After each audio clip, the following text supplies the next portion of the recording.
নমস্কার। আজ শোনাব তারাশঙ্কর বন্দ্যোপাধ্যায় ছলনাময়ী। শুরু করছি আজকের গল্প ছলনাময়ী। অসমতল গিরিমাটির বিস্তীর্ণ প্রান্তর, মাঝে মাঝে কালো পাথরের স্তূপ মাথা ঠেলিয়া উঠিয়াছে। চারিদিকে নাতিবৃহৎ পলাশের গাছে একটি শীর্ণ বনশোভার সৃষ্টি করিয়াছে। তাহারই মধ্যে কতকগুলি খাপড়ার বাংলো, পলাশ বনের মাথার উপর বয়লারের চিমনি, এই লইয়া কলিয়ারি।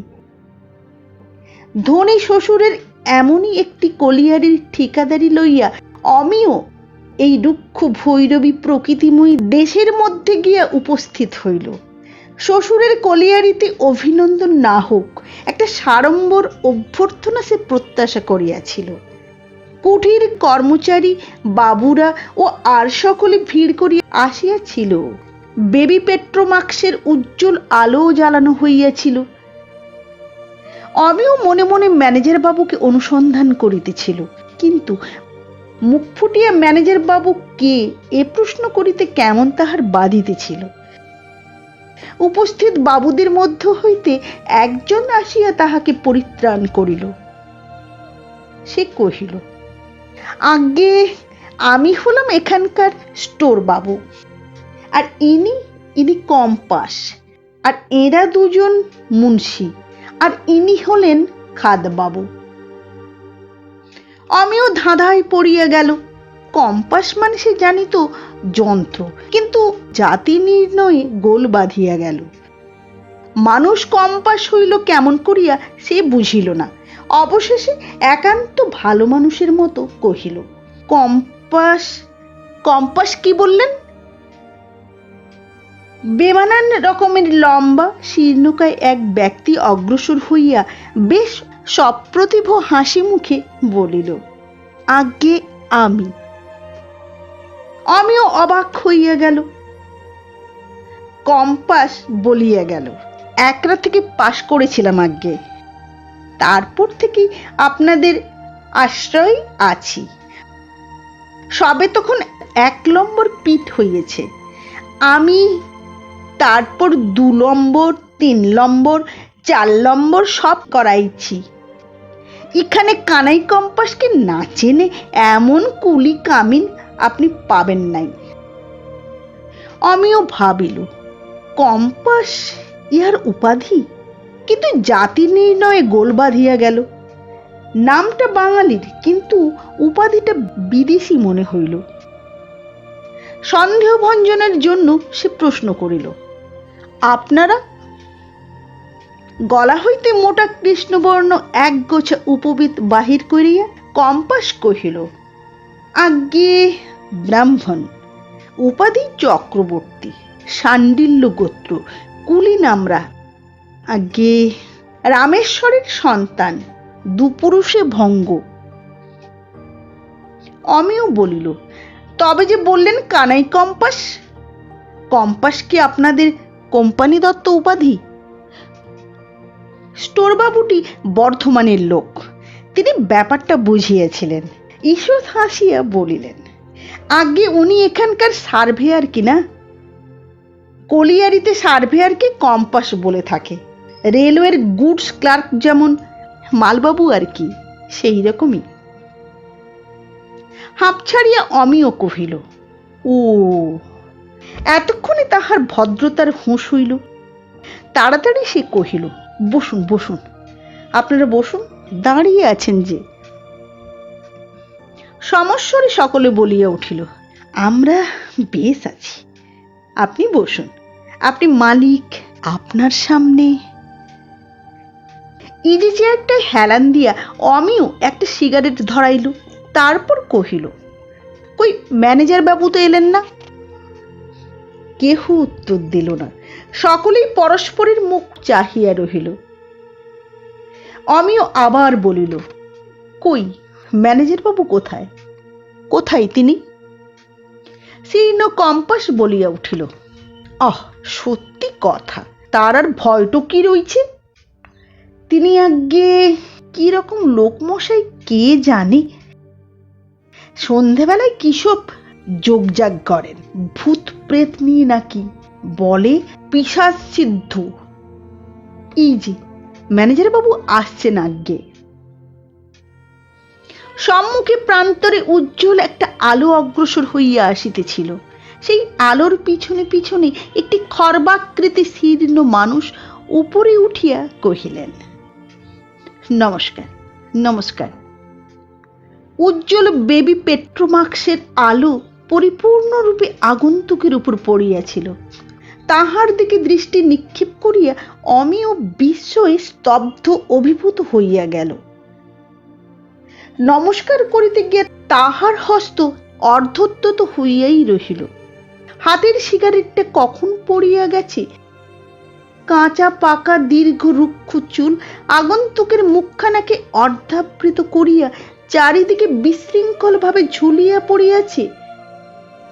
দাড়ি গোফে মুখের নিম্নাংশ সমাচ্ছন্ন, ললাট প্রান্তে কেশ ঘন ভ্রুর নিম্নে অদ্ভুত দুইটি চোখ, কোটরগত অতি ক্ষুদ্র চোখের প্রদীপ্ত তারা দুইটি অচঞ্চল স্থির, দৃষ্টি নিমেষহীন কঠিন। প্রান্তরের বুকের অদূরবর্তী ঘনান্ধকার পটভূমির সম্মুখে সে মূর্তি যেন এক অদ্ভুত শোভন রহস্য। অমিয় কোনরূপে নমস্কারটা সম্পূর্ণ করিল মাত্র। সম্মুখের চেয়ারে বসিয়ে ভদ্রলোক প্রশ্ন করিলেন, আপনি বাবুর জামাই? গলাটা পরিষ্কার করিয়া লইয়া অমিয় উত্তর দিল, আজ্ঞে হ্যাঁ। মহাশয়ের নাম? অমিয় কুমার মুখোপাধ্যায়। আর কোথাও ঠিকাদারি করেছেন? এতক্ষণে অমিয় নিজেকে সংযত করিয়া লইয়াছিল।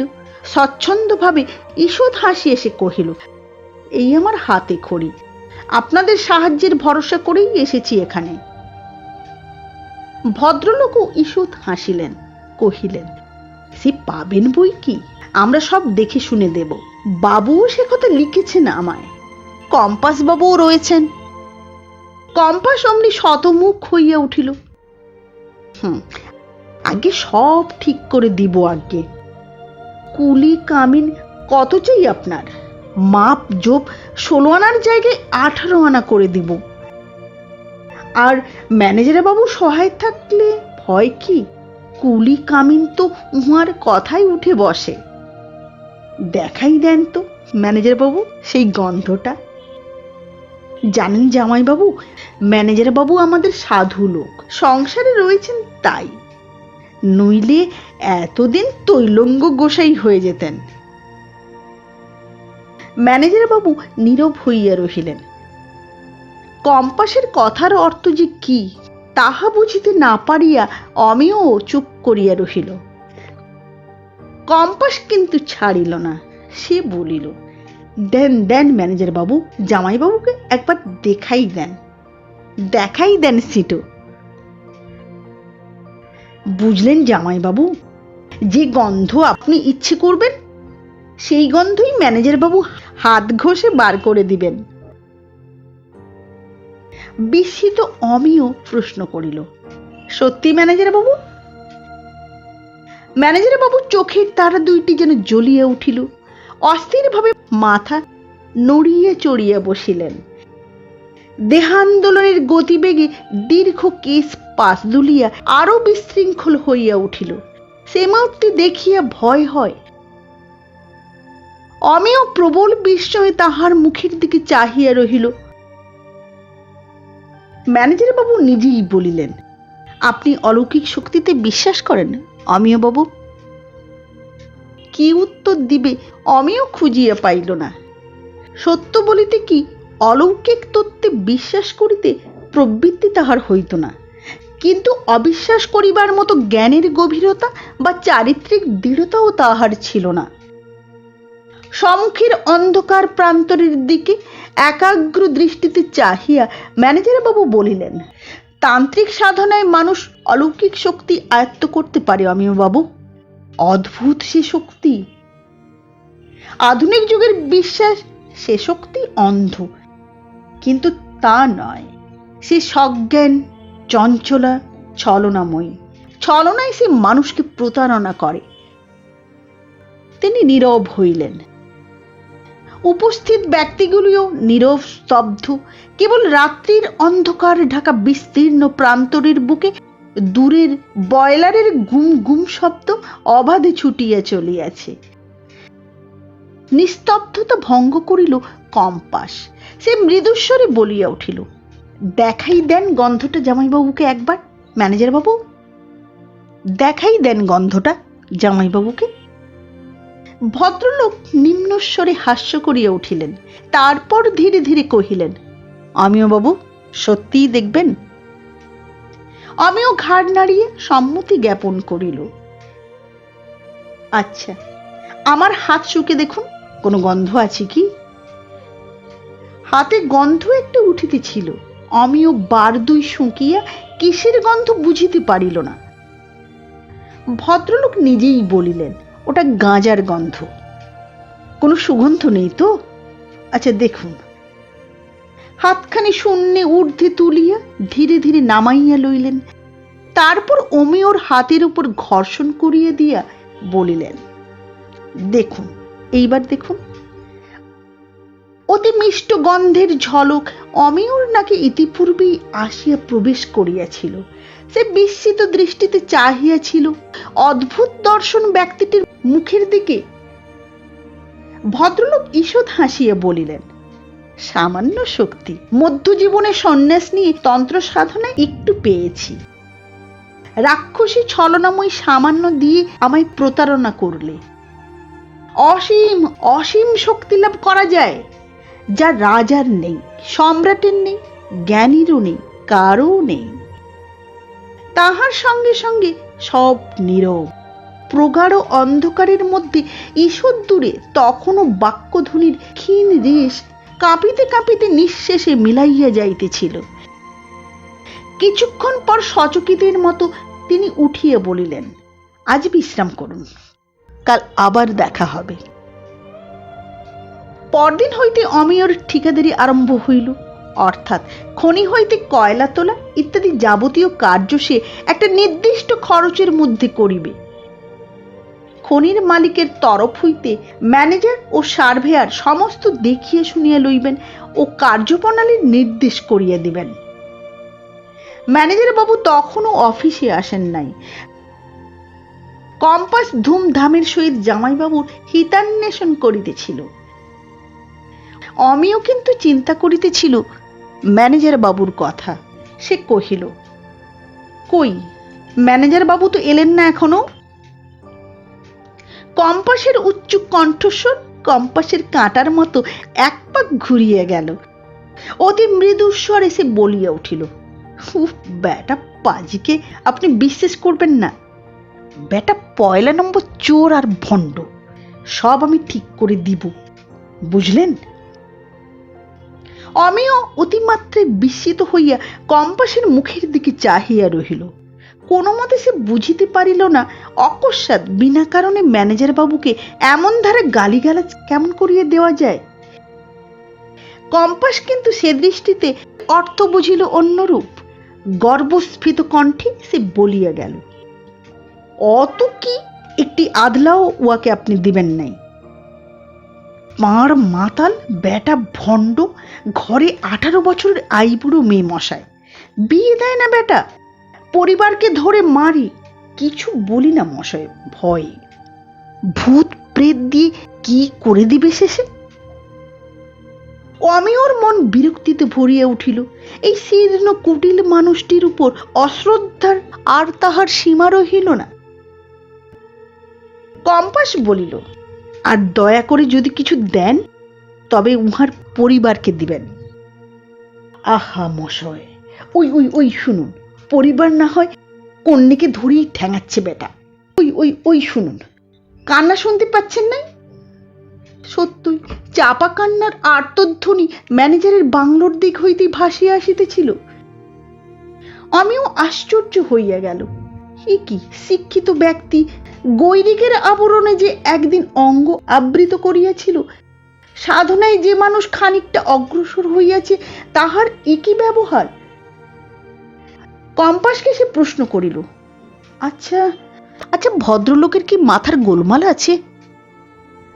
অদ্ভুত ভঙ্গি করিয়া কম্পাস বলিয়া উঠিল, সাধের গোলমাল। পাগল পাগল বেটা, পাগল। ডাল নইলে ভাত খায় না, সাধের পাগল আমার। পান থেকে চুনটি খসলেই এই কাণ্ড মশাই। কন্যে কিংবা পরিবারকে ঠ্যাঙায়ে বেদ পাত করে দেয়, ঠেঙায়ে রক্তপাত করে দেয় এক এক দিন। ওই যে মশাই, বেটা ইচ্ছে। আমি পলাই মশাই, নইলে লিবে আমাকে এক চোট। বেটা যে করে আমার দিকে চায় মশাই, মনে হয় খেয়ে ফেলাবে আমাকে। কম্পাস ত্রস্তপথে বিপরীত দিক লক্ষ্য করিয়া চলিয়া গেল। আমিও দেখিল, নিজের বাংলোর বারান্দায় ম্যানেজার বাবু খাদে নামিবার পোশাকে দাঁড়াইয়া আছেন। পরনে খাকি শার্ট, খাকি কামিজ, মাথায় হ্যাট, হাতে লাঠি। আমিও হাত তুলিয়া নমস্কার করিল। সুপরিপুষ্ট তাচ্ছিল্যের সহিত অর্ধ নমস্কারে প্রত্যাভিবাদন করিয়া গম্ভীর স্বরে তিনি ডাকিলেন, এদিকে শুনে যান। অমিয়র বিস্ময়ের মাত্রা ক্রমশ বাড়িতেছিল। সে অসন্তুষ্ট চিত্তেই অগ্রসর হইল। আজ স্পষ্ট দিবালোকে মানুষটির প্রত্যক্ষ রূপ দেখিয়া সে শিহরিয়া উঠিল। রাত্রিতে প্রদীপ্ত আলোতে মুখের কুঞ্চন রেখাগুলি দেখা যায় নাই। রৌদ্রদগ্ধ তাম্রাভ ললাট ত্রিবলী রেখার মতো কুঞ্চন রেখায় রেখাঙ্কিত। নাসিকার প্রান্তের বাম পার্শ্ব ঈষৎ স্ফীত, তাহার কোলে কোলে গণ্ডদেশে অর্ধচন্দ্রাকৃতি একটি কুঞ্চন রেখা ঈষৎ নিম্নে শ্বশ্রু গুম্ফের মধ্যে আবৃত হইয়া গেছে। অসন্তোষে, ক্রোধে, ঘৃণায় মানুষটি যেন অতিমাত্রায় জর্জর, তাহারই অভিব্যক্তি পূর্ণ প্রকটিত। বিনা ভূমিকায় ম্যানেজার বাবু বলিলেন, কাজ কি আরম্ভ করলেন আপনি? আমিও বলিল, না, কাজ আরম্ভ হয়নি এখনো, আপনারই অপেক্ষা করছি। ভদ্রলোক যেন ঈষৎ খুশি হইয়া উঠিলেন, বলিলেন, আপনি শিক্ষিত লোক, কাজের প্রণালী জানেন। আমার আদেশ না নিয়ে কাজ আরম্ভ করলে সত্যি বিরক্ত হতাম আমি। আসুন, আমি এখানকার ম্যানেজার। সঙ্গে সঙ্গে তিনি অগ্রসর হইয়া চলিলেন। আমিও তাহার অনুসরণ করিল। হাতের লাঠিটা তুলিয়া সম্মুখের দিকে প্রসারিত করিয়া ম্যানেজার বাবু বলিলেন, নদীর ধারে 5 নম্বর ইনক্লাইনটায় জলের চাপ বড় বেশি, পাম্পিং এর ভালো বন্দোবস্ত করা দরকার, সেটাই আগে দেখাই চলুন। অকস্মাৎ আমিও প্রশ্ন করিয়া বসিল, আপনার মনটা কি তেমন ভালো নেই? ম্যানেজার বাবু উত্তরে অতি রুক্ষস্বরে প্রশ্ন করিলেন, কেন? আর কোনো প্রশ্ন করিতে অমিয়র শঙ্কা হইল। কি জানি উত্তরে এই দুর্মুখ মানুষটি কি বলিয়া বসিবে। অসমতল তরঙ্গায়িত গৈরিক বর্ণ বিস্তীর্ণ প্রান্তরের বুকে মানুষের পায়ে রচা সরু পথখানিতে কয়লার গুঁড়ায় গুঁড়ায় কালো রং ধরিয়াছে। আশেপাশে পলাশ গাছের সারি, উপরের আকাশ ব্যাপ্ত করিয়া বয়লার কালো ধোঁয়া যেন জলঘন মেঘের সৃষ্টি করিয়াছে। নীরবে পথ অতিক্রম করিতে করিতে ম্যানেজার বাবু বলিলেন, অমিয় বাবু। শঙ্কিত ভাবেই অমিয় উত্তর দিল, বলুন। এ কাজে আপনি নতুন, আপনি জানেন কিনা জানি না, ম্যানেজারকে সন্তুষ্ট রাখতে ঠিকাদারকে কিছু দিতে হয়, সেটা আমাদের প্রাপ্য। অমিয়র আত্মসম্মানে আঘাত লাগিল। সে নীরব হইয়া রহিল, কোনো উত্তর দিল না। ম্যানেজার বাবু বলিলেন, আমার অর্থের কিছু প্রয়োজন, বিশেষ প্রয়োজন। অমিয় তবুও কোনো উত্তর দিল না। ভদ্রলোক বলিয়াই গেলেন, জীবনে অর্থ, ভোগ, সম্মান, প্রভুত্ব কামনা করি এই সাধনায় আমি প্রবৃত্ত হয়েছিলাম। ব্যর্থ হয়ে গেলাম। কিন্তু ভোগ, প্রভুত্ব এ আমার চাই, এ আমাকে পেতেই হবে। রাজার, সম্রাটের কতটুকু ভোগ, কতটুকু প্রভুত্ব, সে ছলনাময়ীকে সবসে আনতে পারলে অনন্ত ভোগ, অসীম প্রভুত্ব, সে কল্পনা করতে পারবেন না আপনি। সে কল্পনাও করা যায় না। তিনি ক্রমশই উত্তেজিত হইয়া উঠিতেছিলেন। উত্তেজনার আবেগে কণ্ঠস্বর অদূরের বয়লার গর্ভের রুদ্ধ বাষ্প শক্তির মতো কাঁপিয়া কাঁপিয়া উঠিতেছিল। সৃষ্টির শ্রেষ্ঠ রূপ, দুর্লভ বিলাস, শ্রেষ্ঠ আহার ইচ্ছা মাত্রে কৃতদাসীর মতো সে যোগাবে। আর প্রভুত্ব, কি প্রভুত্ব আছে সম্রাটের? মৃত্যুর গ্রাস হতে রক্ষা করতে পারে সে? মৃত্যু যখন আসে তখন সে সাধারণ মানুষের মতো ভগবান ভগবান বলে নির্মম প্রকৃতির পায়ে মাথা কোটে। অন্ধ মানুষ জানে না নির্মম নিষ্ঠুরা প্রকৃতি ক্রন্দনে গলে না, প্রার্থনায় নিষ্ঠুরার মতো ব্যঙ্গ করে চলে যায়। তাকে আয়ত্ত করতে হয়, জোর করে শবসে আনতে হয়, নারীর মতো, পৃথিবীর মতো। তখনই সে হয় দাসী। মানুষের মনোরঞ্জনে বেশ্যার চেয়েও সে তখন মিষ্টমুখী। অমিয় বুঝিল ভদ্রলোকের মস্তিষ্ক প্রকৃতিস্থ নয়, বিকৃত হইয়া গেছে। তাহার আবেগ কিন্তু তখনও শেষ হয় নাই। তিনি বলিলেন, এইখানে নদীর ধারে এক শ্মশান আছে, সাধনার উপযুক্ত শ্মশান। এইখানেই আবার আমি সাধনা করব। কিছু অর্থ আমার চাই, আপনি দেবেন সে অর্থ আমাকে? এতক্ষণ অমিয় ধীরে ধীরে কহিল, পরে বলবো আপনাকে, এখন কিছু বলতে পারলাম না। ধীর মৃদুস্বরে ম্যানেজার বাবু বলিলেন, এইবার আর ভুল করব না, ছলনায় মুগ্ধ হব না। জানেন অমিয় বাবু, কত বড় সাধনায় কত হীন প্রতারণা করলে আমার ছলনাময়ী রাক্ষসী। অন্ধকার জনহীন শ্মশানে শবের বুকে বসে তন্ত্রমতে সাধনা করছিলাম।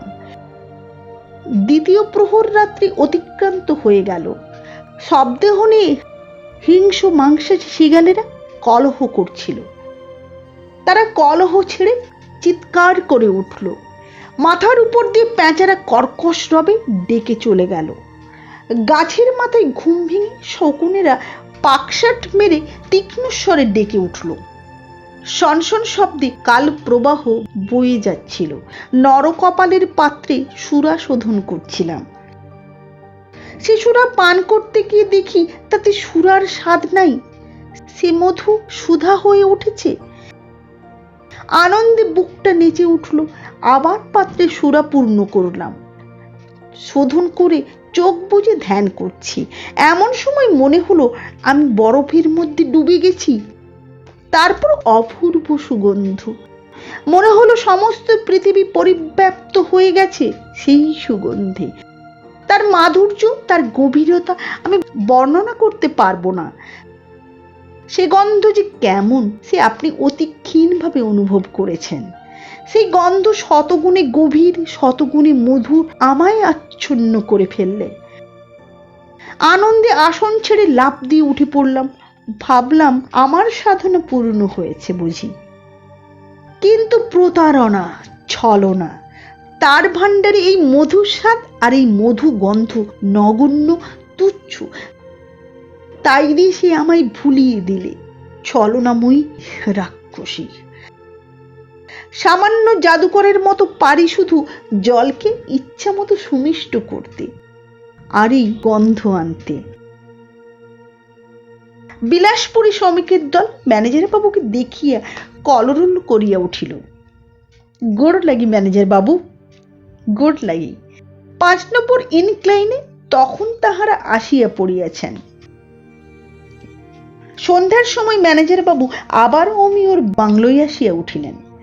অমিয়র ছোট ভাই কাঠের একটা বল লইয়া খেলা করিতেছিল। ভদ্রলোক তাহাকে ডাকিয়া বলিলেন, শরবত খাবে খোকা? খোকার আপত্তি হইবার কথা নয়। ঘাড় দোলাইয়া তৎক্ষণাৎ সে সম্মতি জ্ঞাপন করিল। বেশ, তবে 1 ঘটি জল নিয়ে এসো। জল আসিল। বেশ ভালো করিয়া হাত ধুইয়া পাত্রের মধ্যে হাত দিয়া খোকাকে বলিলেন, খাও। খোকা জল খাইয়া লাফাইয়া উঠিল। জল সত্য সত্যই শরবত হইয়া গেছে। ম্যানেজার বাবু কহিলেন, অমিয় বাবু বলুন, কবে আমায় টাকা দিচ্ছেন? কিছুক্ষণ নীরব থাকিয়ে অমিয় বলিল, বলেছি তো, চিন্তা না করে কিছু বলতে পারবো না। এত তাড়াতাড়ি বা করছেন কেন আপনি? অসহিষ্ণুভাবে বাধা দিয়ে তিনি বলিয়া উঠিলেন, আছে আছে, তারা আছে। আপনি বুঝবেন না অমিয় বাবু, ডাক সবসময় আসে না। স্থির মন, দৃঢ় সংকল্প, সুযোগের সমন্বয় চাইবা মাত্রই পাওয়া যায় না। অমিয় ঈষৎ বিরক্তির সহিত কহিল, কিন্তু সাধনায় অর্থের কি প্রয়োজন তা তো বুঝলাম না। অতি মৃদু স্বরে তিনি বলিলেন, একান্তই শুনতে চান? ঠিক আছে, শুনতে চান যখন শুনুন। সব চাই, সব সব চাই আমার। উপযুক্ত সব সংগ্রহের জন্য চাই অর্থ। অমিয় বাবু, আমার প্রয়োজন মতো উপযুক্ত সব শ্মশানে আসবে না, তাকে নিয়ে আসতে হবে। জীবন্ত মানুষকে সব প্রস্তুত করে নিতে হবে। অমিয় শিহরিয়া উঠিল। বহু কষ্টে আত্মসংবরণ করিয়ে সে ধীরে ধীরে বলিল, আপনি আমার বাসায় আর কখনো আসবেন না। সে ঘরের মধ্যে প্রবেশ করিতেছিল, পশ্চাৎ হইতে অদ্ভুত হাসি হাসিয়া ভদ্রলোক বলিয়া উঠিলেন, বসুন বসুন, ভয় নেই, সব হবার উপযুক্ত লক্ষণ আপনার দেহে নেই। ততক্ষণে অমিয় দরজা বন্ধ করিয়া দিয়েছে। সমস্ত রাত্রি অমিয়র ভালো ঘুম হইল না। আতঙ্ক নিপীড়িত মনের ছবি নিদ্রাও মুছিয়া লইতে পারিল না। তন্দ্রা ঘরে দুঃস্বপ্ন দেখিয়া বার বার ঘুম ভাঙিয়া যাইতেছিল। কতবার সে উঠিয়া মাথায় জল ঢালিল, জল পান করিয়া ঘুমের চেষ্টা করিল, কিন্তু কুঞ্চিত ললাট, তীক্ষ্ণ দৃষ্টি, তান্ত্রিকের মুখচ্ছবি মনশ্চক্ষুর সম্মুখ হইতে অপসারিত হইল না। কানের পাশে অহরহ বাজিতেছিল সেই নিম্নকণ্ঠের কয়টি কথা, জীবন্ত মানুষকে সব প্রস্তুত করে নিতে হবে। অবশেষে শেষ রাত্রে প্রকৃতি যখন স্বয়ং শীতলা হইয়া আসিল, মৃদু বায়ু প্রবাহে অমিয়র বড় আরাম বোধ হইল। খোলা জানালার ধারে মাথা রাখিয়া ক্লান্তভাবে সে আপনাকে এলাইয়া দিল। প্রভাতে যখন তাহার ঘুম ভাঙিল, তখন বেলা 8টা। চাকরটা তাহার ঘুম ভাঙাইয়া বলিল, আজ্ঞে, সেই লম্বা মতন বাবুটি বাহিরে দাঁড়িয়ে আছেন। মুখে হাতে জল দিয়া অমিয় বাহিরে আসিল, দেখিল দীর্ঘ কম্পাস দাঁড়াইয়া আছে। কেন প্রশ্ন করিবার পূর্বেই কম্পাস বলিল, আজ্ঞে জামাইবাবু, মালকাটারা সব খাদে নামছে নাই, কাজ বন্ধ হয়ে রয়েছে। ভ্রুকুঞ্চিত করিয়া অমিয় প্রশ্ন করিল, কেন? অভ্যাস মতো মৃদুস্বরে কম্পাস বলিল, আজ্ঞে, উশালা ম্যানেজারের কাজ। ওই শালা ম্যানেজারের আবার কার? ভূতের রোজা বলে মালকাটারে উহাকে বড় ভক্তি করে আজ্ঞে। এ মশাই ওই শালার অন্তর টিপ্পুনি, আমি কালির কিয়া খেয়ে বলতে পারি আজ্ঞে। কথাটাই অমিয়র অবিশ্বাস হইল না। সে বুঝিতে পারিল গত রাত্রির প্রত্যাখ্যানের প্রতিশোধ এ। একটু চিন্তা করিয়া সে কহিল, চলুন যাই আমি। চা খাইয়া অমিয় একেবারে উঠিল ম্যানেজারের বাংলোয় গিয়া। সম্মুখে বসিবার ঘরটি খোলাই ছিল, সে সেই ঘরে প্রবেশ করিল। ঘরটার চারিদিকে আবর্জনায় পরিপূর্ণ। একদিকে একখানা মাদুরের উপর কতকগুলো মুড়ি ছড়ানো, কোণে একটা শূন্য বোতল, মদের বলিয়াই মনে হয়, গড়াগড়ি যাইতেছে। পাশেই গাঁজার কলিকারও সন্ধান মিলিল। দরজাবিহীন একটা দেওয়াল আলমারির উপর একটা নরকপালের পাত্র, একটা পেরেকে ঝুলানো একগাছি রুদ্রাক্ষের মালা। সারা ঘরের মধ্যে বসিবার কোনো আসন নাই। অগত্যা অমিয় বাহিরে আসিয়া দাঁড়াইল।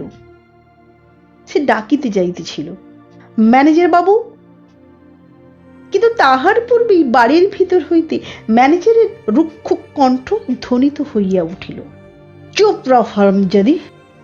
সঙ্গে সঙ্গে চাপা গলায় স্ত্রীলোকের কান্নার ধ্বনি শোনা গেল। অমিয়র দেহের রক্ত যেন টকবক করিয়া ফুটিতেছিল। রূঢ় রুক্ষ কণ্ঠে সে ডাকিল, ম্যানেজার বাবু, ম্যানেজার বাবু। নারী কণ্ঠের ক্রন্দন ধ্বনি অমনি নীরব হইয়া গেল। অমিয় আবার ডাকিল, ম্যানেজার বাবু। বাড়ির ভিতরের প্রবেশদ্বার উন্মুক্ত করিয়া ম্যানেজার বাবু বাহিরে আসিলেন। সেই ভঙ্গি, সেই দৃষ্টি, সেই রূঢ় কর্কশ কণ্ঠে কহিলেন, কি? উত্তেজনা বসে অমিয় প্রথমেই বলিয়া বসিল, আপনি কি মেয়েদের প্রহার করেন নাকি? সে মুখভঙ্গির এক চুল পরিবর্তন হইল না। ধীর ভাবেই তিনি উত্তর দিলেন, করি। অতি উত্তেজনায় অমিয় প্রশ্ন করিল, কি তাদের অপরাধ? গম্ভীরভাবে উত্তর হইল, সে জানবার আপনার অধিকার কি? বাহ, আপনি নিরীহ স্ত্রীলোক পেয়ে তাদের প্রহার করবেন, তাতেই বা আপনার কোন অধিকার শুনি? তারা আমার আয়ত্তাধীনে আছে। আমি একজনের স্বামী, একজনের পিতা, অর্থাৎ প্রভু, বুঝলেন? আমিও বিস্ময় হতবাক হইয়া গিয়েছিল। তবুও সে কি একটা বলিবার চেষ্টা করিল, কিন্তু বাধা দিয়া ম্যানেজার বাবু বলিলেন, বসুন বসুন, স্থির হয়ে বসুন, বাজে কতকগুলো বকবেন না। আগে কাজের কথা সেরে নেই। এত সকালে এসেছেন যে, কুলিদের হাঙ্গামা মিটল? না, মেটাবার দরকারও বোধ করি না। আমি ঠিকাদারি ছেড়ে দিচ্ছি, কলকাতাতে টেলিগ্রাম করে দিচ্ছি। আপনাকেও জানালাম। আপনি কোম্পানির খাসে কাজ চালাবার ব্যবস্থা করুন।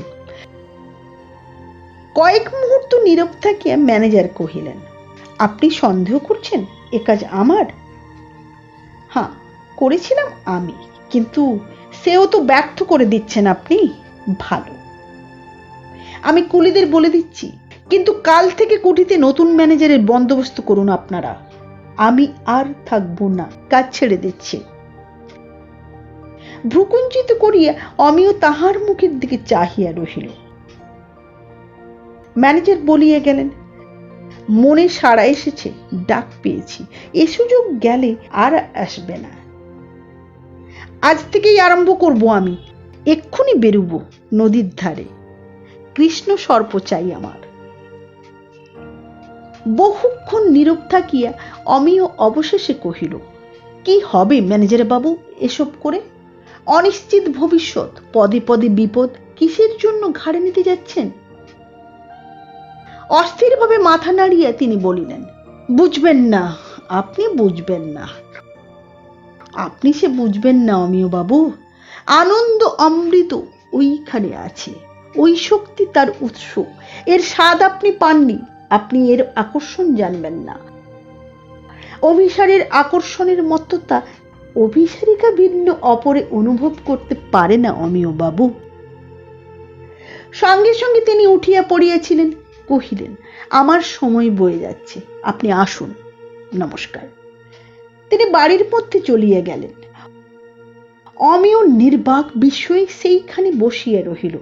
কয়েক মুহূর্ত পরেই প্রাচীর অন্তরালে অতি কাতর মৃদুকন্দনের শব্দ আবার জাগিয়া উঠিল।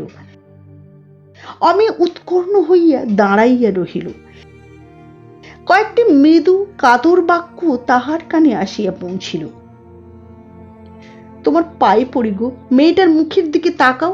তুমি গেলে কি করবো আমি? কি হবে মেয়েটার? কেমন করে বিয়ে দেব তার? উত্তরে কোনো কথা শোনা গেল না। আবার নারী কণ্ঠের শব্দ পাওয়া গেল, বেশ, তবে ওই কম্পাস বাবু স্নেহকে বিয়ে করতে চাচ্ছে। আমাদের পাল্টি ঘর, ওর সঙ্গেই না হয়। ক্ষিপ্ত কণ্ঠে ম্যানেজার গর্জন করিয়া উঠিলেন, না না, সে হবে না, হতে পারে না। সব নীরব হইয়া গেল। কিছুক্ষণ পর ম্যানেজারের কণ্ঠধ্বনি ভাসিয়া আসিল।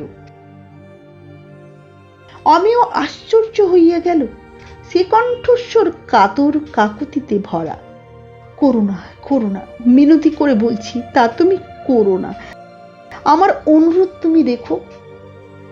প্রাচীর অন্তরালে আবার সব নীরব হইয়া গেল।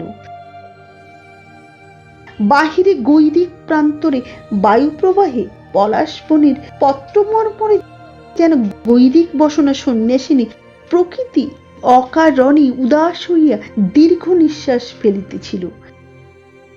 দূরে এখানে ওখানে চারিদিকে বয়লারের চিমনির কালো ধোঁয়া প্রকৃতির নীল চোখের কোলে যেন ব্যথার কালি মাখাইয়া দিয়াছে। একটা দীর্ঘ নিঃশ্বাস ফেলিয়া অমিয় পথে নামিয়া পড়িল। একটা সঙ্গীত গুঞ্জন তাহার কানে আসিয়া পৌঁছিল। ন মাতা ন পিতা ন জায়া না সুত, ম্যানেজারের কণ্ঠস্বর। সমস্ত দিন অমিয়র মন কেমন ব্যথাতুর হইয়া রহিল। যে আকুল কাকুতি উদ্দিষ্ট মানুষটিকে স্পর্শ করিতে পারিল না, সেই ব্যর্থ কাকুতির কাতরতা তাহার তরুণ অন্তরকে যেন অভিভূত করিয়া ফেলিয়াছিল। সে সারাটা দিন শুধু ওই চিন্তাই করিল, আকাঙ্ক্ষার কি উন্মত্ত মোহ মানুষের।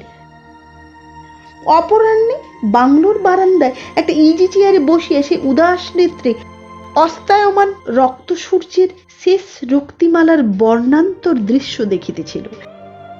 কিন্তু তার মধ্যেও যেন আনন্দ ছিল না। এ যেন কোন বেদনা আরক্ত হৃদয়ের লীলাস্পর্শে কালের মুহুর্মুহুর রূপান্তর। এমন সময় দীর্ঘ কম্পাস আসিয়া পাশে দাঁড়াইল। জামাইবাবু? চোখ না ফিরাইয়া অমিয় উত্তর দিল, কি ডাকছেন আপনাকে একবার? আগে কে? ম্যানেজার বাবুর পরিবার, এসেছেন তিনি আপনার বাড়িতে। শশব্যস্তে উঠিয়া অমিয় বলিল, সে কি, আমাকে ডেকে পাঠালেই তো হতো, তোমার কোনো আক্কেল নেই। হাত কচলাইয়া কম্পাস কহিল, তাতে তিনি কিছু মনে করবেন নাই আজ্ঞে, আপনাদেরই আসছে তো আমরা। অমিয় প্রশ্ন করিল, ম্যানেজার বাবু কি সত্যিই চলে গেলেন? কি বলছেন তার স্ত্রী, তুমি জানো? আজ্ঞে, সেই সকালবেলাতেই। কম্পাস কয়বার কি বলিবার চেষ্টা করিল, কিন্তু পারিল না। অবশেষে বলিল, তেনার কাছেই শুনবেন আজ্ঞে। বাসার মধ্যে প্রবেশ করিয়া অমিয় দেখিল, অবগুণ্ঠিতা একটি পৌরা আর অবগুণ্ঠিত একটি যুবতী। কৈশোর তাহার উত্তীর্ণ হইয়া গেছে। মুগ্ধ বিস্ময় অমিয় মেয়েটির মুখ পানে চাহিয়া রহিল। এই সেই কঠোর তান্ত্রিকের সন্তান, সন্ধ্যাকাশের গোধূলি তারার মতো শুভ্র, প্রশান্ত, সুন্দর। অমিয় বলিল, আমায় কিছু বলবেন মা? মাতৃ সম্বোধনে অবগুণ্ঠনের অন্তরালেও নারী হৃদয়ের কৃতজ্ঞতায় সজল উচ্ছ্বাস অপ্রকাশ রহিল না। গলার শব্দ করিয়া কম্পাস সম্মুখে অগ্রসর হইয়া আসিল। মেয়েটি একটি থামের আড়ালে গিয়ে সরিয়া দাঁড়াইল। কম্পাসই আরম্ভ করিল, বলে ফেলেন আপনি, জামাইবাবু সব ঠিক করে দিবেন, বড় দয়ালু উনি আজ্ঞে। বিরক্তি ভরে অমিয় বলিল, বলুন আপনি। কুণ্ঠিত মৃদুস্বরে পৌরা কহিলেন, আমার অদৃষ্টের কথা তো সব শুনেছেন। একটা দীর্ঘ নিঃশ্বাস ফেলিয়া অমিয় মুখ নত করিয়া রহিল। পৌরা কহিলেন, দুটি অনুরোধ আপনার কাছে, আমায় দেশে পাঠিয়ে দিন, আর আমার মেয়ের বিয়ের একটা ব্যবস্থা করে দিন। মুখ তুলিয়া একান্ত কুণ্ঠিত ভাবে অমিয় বলিল, দেশে আপনাকে পাঠিয়ে দেব বই কি, কিন্তু মা, আপনার মেয়ের কি ব্যবস্থা আমি করব? আমি বড়লোকের জামাই, কিন্তু নিজে তো বড়লোক নই। পৌরা বলিলেন, পাত্র আমার ঠিক আছে বাবা, কানাই দয়া করে মেয়েটিকে নিতে রাজি হয়েছে। কি বলে আশীর্বাদ করব আমি ওকে? টপ টপ করিয়া জল তাহার চোখ হইতে ঝরিয়া পড়িল। অমিয় জিজ্ঞাসা করিল, কানাই কে? সলজ্জ হাসি মুখে অগ্রসর হইয়া কম্পাস কহিল, নামটি আমার ভুলে গেছেন আজ্ঞে। কিছুক্ষণ নীরব থাকিয়া অমিয় বলিল, আপনার স্বামীর একটা মত নেওয়া। না না না, তার মত নেই। তার থাকলে অনেক দিন আগে এ শুভ কাজ হয়ে যেত। আমিও বলিল, তবে? কেই বা তবে? হরিতকিপনে আমার মেয়েকে বিয়ে করবে বাবা? পৃথিবীতে ওই লোকটি ছাড়া কেউ তো আমায় দয়া করলে না। তাড়াতাড়ি তাহার পদধূলি মাথায় লইয়া কম্পাস বলিয়া উঠিল, উফ, কি বলছেন আজ্ঞে আপনি? মা বলেছি না আপনাকে? আমিও ভাবিতেছিল, কথা তো সত্য। পৌরা কহিলেন, এইখানে থেকেই কাজ আমি সেরে যেতে চাই। 4 দিন পরে বিয়ের দিনও আছে। আমিও বলিল, তাই হবে, কিন্তু যেন গোল না হয় বাবা। তিনি এখনো এইখানেই আছেন কোথাও, জানলে শেষে সব পণ্ড হয়ে যাবে। কানাই বলিয়া উঠিল, তা কি হয় আজ্ঞে? চুপি চুপি কি বিয়া হয়? বাজনা কিছু করতে হবে আজ্ঞে। স্নেহ ছেলে মানুষ, দুঃখ হবে না মনে? আমি ওর গাম্ভীর্য রাখা দায় হইয়া রহিল। কানাই বলিল, পাশের কুঠিতে বন্দোবস্ত করছি আমি আজ্ঞে, কিছু জানতে পারবেন নাই শ্বশুর ঠাকুর। সেই বন্দোবস্তই হইল। প্রথম রাত্রেই বিবাহের লগ্ন ছিল। নির্বিঘ্নে বিবাহ সুসম্পন্ন হইয়া গেল।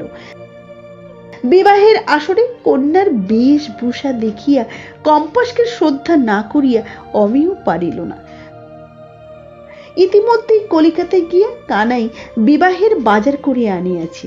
বসনে ভূষণে লাবণ্যময়ী মেয়েটি সুমনোরমা হইয়া উঠিয়াছে। ভোজনের ব্যবস্থাও কানাই করিয়াছিল। বরের বেশে সেই সকলকে আদর আপ্যায়ন করিতেছিল। অমিও সুপ্রসন্ন মন লইয়াই বাসায় ফিরিয়া শয়ন করিল। যাক, মেয়েটি প্রতিভাগ্যে সৌভাগ্যবতী হইবে, সে সন্দেহ নাই। প্রভাতে একটা কোলাহলে তাহার ঘুম ভাঙিয়া গেল। কারণ অনুসন্ধান করিতেই একজন মুন্সিবাবু আসিয়া কহিল, আজ্ঞে প্রকাণ্ড এক সাপ। কোথায়? আজ্ঞে কম্পাসের ঘরে। ভারী বেজে গেছে কম্পাস, বাসরে ছিল তাই, ঘরে থাকলে নির্ঘাত মৃত্যু হতো। মেয়েটি বড় লক্ষ্যমানা জামাইবাবু। আন রে আন, জামাইবাবুকে সাপটা দেখিয়ে নিয়ে যা। প্রকাণ্ড বাঁশের লাঠির ডগায় রাত্রির মতো কালো ভীষণ এক বিষধর মালার আকারে ঝুলিতেছিল। মরণের আক্ষেপে এখনো সে আপনার লাঙ্গুলাগ্র দংশন করিতেছিল। দ্বীপ্রহরে অফিসের চাপরাশি আসিয়া সংবাদ দিল, ম্যানেজার বাবু দাঁড়াইয়া আছেন। আমিও চকিত হইয়া কহিল, কোথায়? বাহার মে খাড়া আছেন হুজুর। চেয়ার ছাড়িয়া উঠিয়া অমিও বলিল, শুনো ইধার। আরো নিবৃত্তে তাহাকে মৃদুস্বরে বলিয়া দিল, मैनेजर बाबू को बेटी को शादी को बात उनको मत बोलना, समझा? और बाबू जब जब घर में बैठेगा तुम सब और कोई बात बोल दो। ম্যানেজার বাবু ঘরের মধ্যে প্রবেশ করিলেন। অমিও দেখিল গৈরিকে তাহার সর্বাঙ্গ আবৃত। ম্যানেজার বাবু বিনা ভূমিকায় বলিলেন, আমি মাইনেটার জন্য এসেছি অমিয় বাবু। অমিয় কহিল, বসুন। অস্থিরভাবে তিনি বলিয়া উঠিলেন, না না, সময় নেই আমার, টাকাটা দিয়ে দিন। অমিয় প্রশ্ন করিল, বাড়ির দিকে গিয়েছিলেন? না না, সন্ন্যাসীর সে নিয়ম নয়, সাধনা সিদ্ধ না হওয়া পর্যন্ত সেখানে যাওয়া নিষিদ্ধ। আমার টাকাটা। বাধা দিয়ে অমিয় বলিল, সেটা আপনি পাবেন না ম্যানেজার বাবু। উগ্রস্বরে সন্ন্যাসী বলিয়া উঠিলেন, কেন? ধীরভাবে অমিয় বলিল, আপনার স্ত্রী কন্যা পাবেন সে টাকা। উগ্রতর স্বরে তিনি বলিলেন, কে বললে তারা আমার স্ত্রী কন্যা? আর আমি করেছি কাজ, সে টাকা আমি পাবো না। তার অর্থ? বাধা দিয়ে অমিয় বলিল, আপনার সঙ্গে যুক্তিতর্কে ফল নেই, এ ধরুন আমার সংকল্প, সে আপনাকে আমি জানালাম, যা খুশি আপনি করতে পারেন। কয়েক মুহূর্ত নীরব থাকিয়া তিনি অমিয়র হাত দুইটা ধরিয়া বলিলেন, অমিয় বাবু, ভিক্ষা, আমায় ভিক্ষা দিন।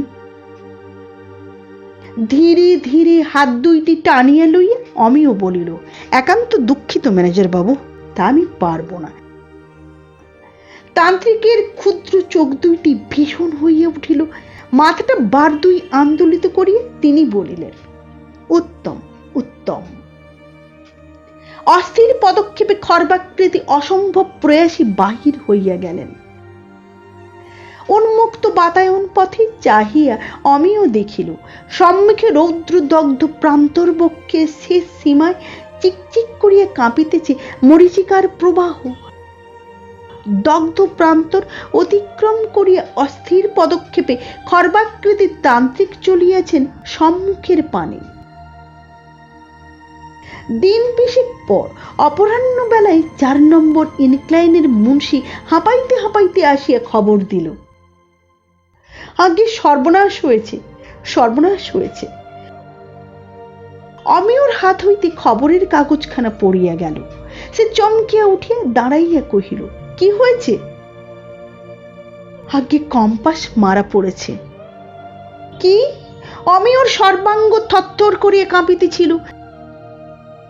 আগে কম্পাস 4 নম্বরের ভিতরে ধস চাপা পড়েছে।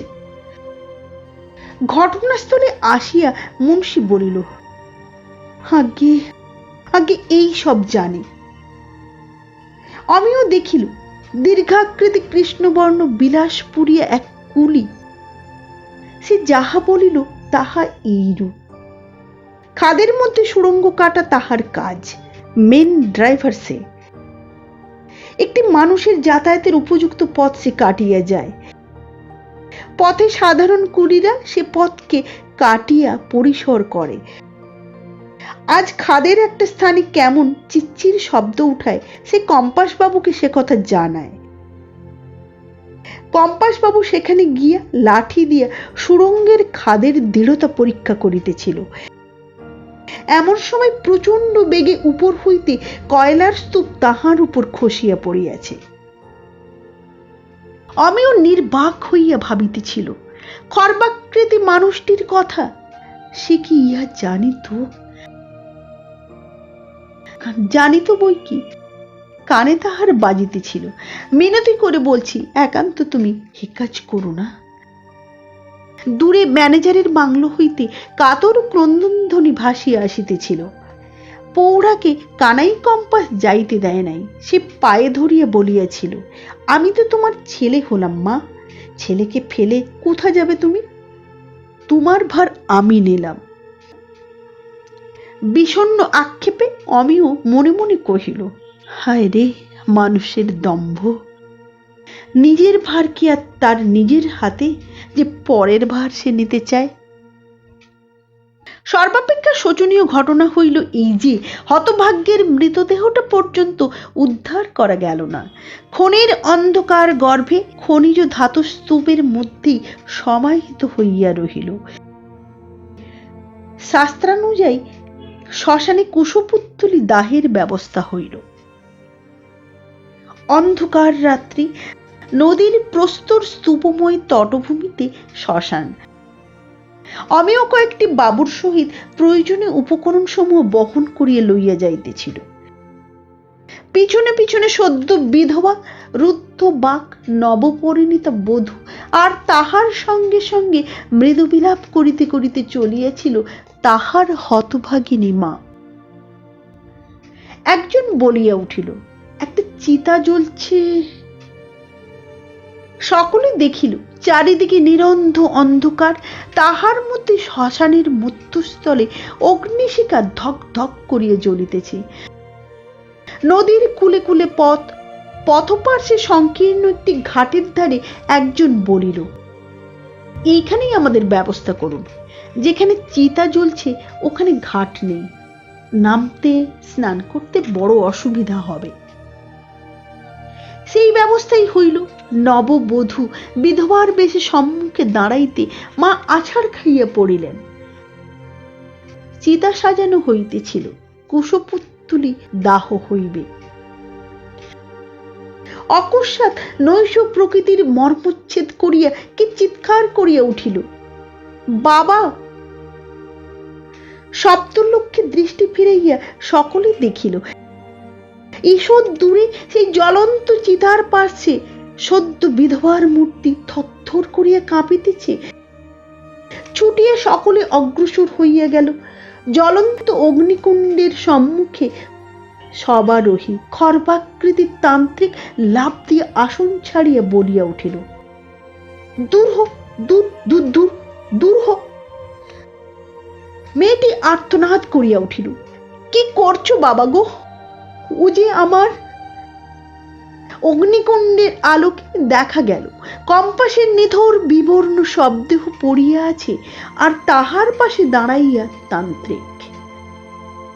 অমিয় চিৎকার করিয়া উঠিল, পাষণ্ড!